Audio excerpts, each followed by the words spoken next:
Hello friends, स्वागत है आपका हमारे YouTube channel Saurabh BMS classes में। फ्रेंड्स, आज से हम पढ़ेंगे पदार्थ विज्ञान का टॉपिक अभाव विज्ञान्य अध्याय। तो टॉपिक स्टार्ट करने से पहले आप सभी से रिक्वेस्ट है, चैनल को सब्सक्राइब करें, बेल आइकन को प्रेस करें, वीडियो को लाइक करें और अपने आयुर्वेदा फ्रेंड्स के भी चैनल को शेयर करें। तो आइए वीडियो स्टार्ट कर लेते हैं।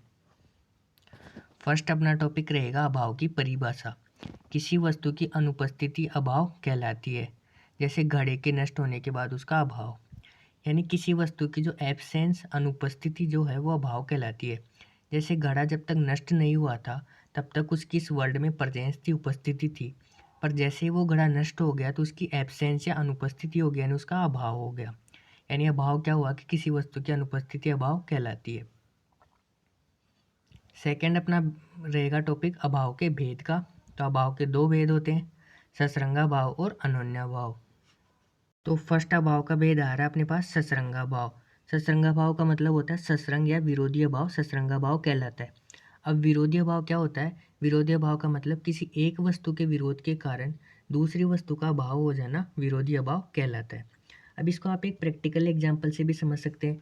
जैसे कोई एक पोस्ट निकली गवर्नमेंट जॉब के लिए और उसके लिए प्रिपरेशन कर रहे हैं दो, एक ज़्यादा पढ़ने वाला है, एक कम पढ़ने वाला है। तो ज़्यादा पढ़ने वाले का तो सिलेक्शन हो जाएगा, पर कम पढ़ने वाले का सिलेक्शन नहीं होगा। तो उस ज़्यादा पढ़ने वाले के विरोध के कारण उस कम पढ़ने वाले के लिए उस गवर्नमेंट जॉब का अभाव हो गया। यानी किसी एक वस्तु के विरोध के कारण दूसरी वस्तु का अभाव होना विरोधी अभाव कहलाता है, ससरंगा भाव कहलाता है। अब ससरंगा भाव के भेद होते हैं। ससरंगा भाव के तीन भेद होते हैं, प्राग भाव, प्रध्वंसा भाव, अत्यंता भाव। यानी ससरंगा भाव के कितने भेद हुए? तीन भेद, प्राग भाव, प्रध्वंसा भाव और अत्यंता भाव। तो फर्स्ट भेद अपने पास पराग भाव। किसी वस्तु की उत्पत्ति से पूर्व उसका अभाव पराग भाव कहलाता है।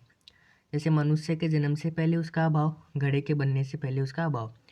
अब फर्स्ट एग्जाम्पल है मनुष्य के जन्म से पहले उसका अभाव। तो मनुष्य का जन्म ही नहीं हुआ, यानी मनुष्य के जन्म से पहले तो उसकी अनुपस्थिति थी इस संसार में, इस वर्ल्ड में, यानी उसका अभाव था।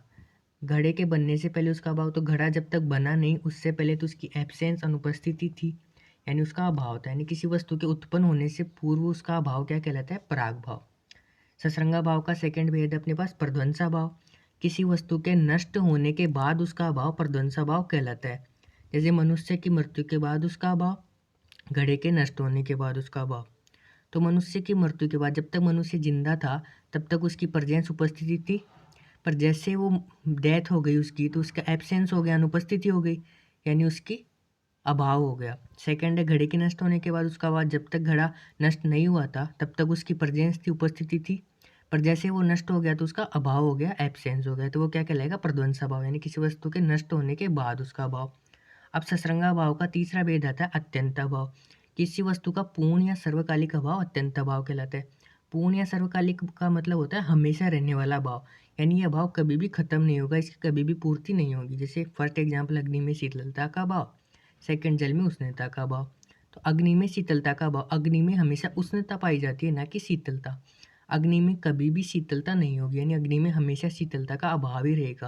यानी अग्नि में पूर्ण या सर्वकालिक या हमेशा शीतलता का अभाव ही रहेगा।